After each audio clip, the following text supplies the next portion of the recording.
Bonsoir, bienvenue sur Mon Financier, 5e séance consécutive de baisse pour le marché parisien qui consolide donc ses gains depuis jeudi dernier d'ailleurs, date à laquelle les investisseurs ont applaudi les annonces qui ont été faites par la Banque Centrale Européenne, des mesures qui sont destinées à relancer l'économie et puis depuis une semaine le marché hésite beaucoup d'ailleurs en l'absence de catalyseurs positifs et d'indicateurs économiques. On a un marché qui évolue grosso modo entre un plus bas autour des 4410 et un plus haut autour des 4460 points. Ça fait une semaine que le marché navigue entre ces deux supports et a du mal à se décider. Du coup, on a un marché qui cède ce soir 0,22% et qui termine à 4440 points. Alors ça correspond à peu près à son niveau pivot. Et puis ailleurs, même tendance, Francfort qui s'inscrit en très légère baisse de 0,1%. Du côté des valeurs,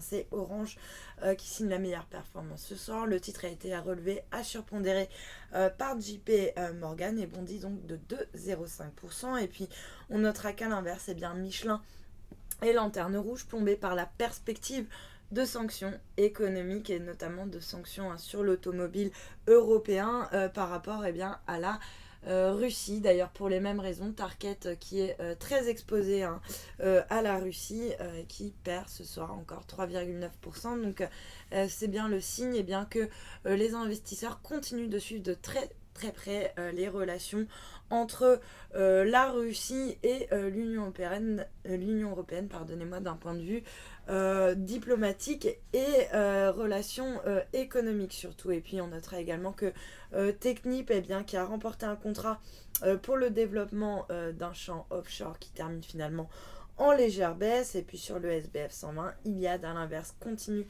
de reprendre de la hauteur. Et puis la meilleure performance c'est Corian Medica qui a confirmé ses prévisions après la publication de résultats en forte hausse au premier semestre. Et puis à l'inverse, Edenred chute de 2,8% alors que Berenberg est passé à la vente sur le dossier.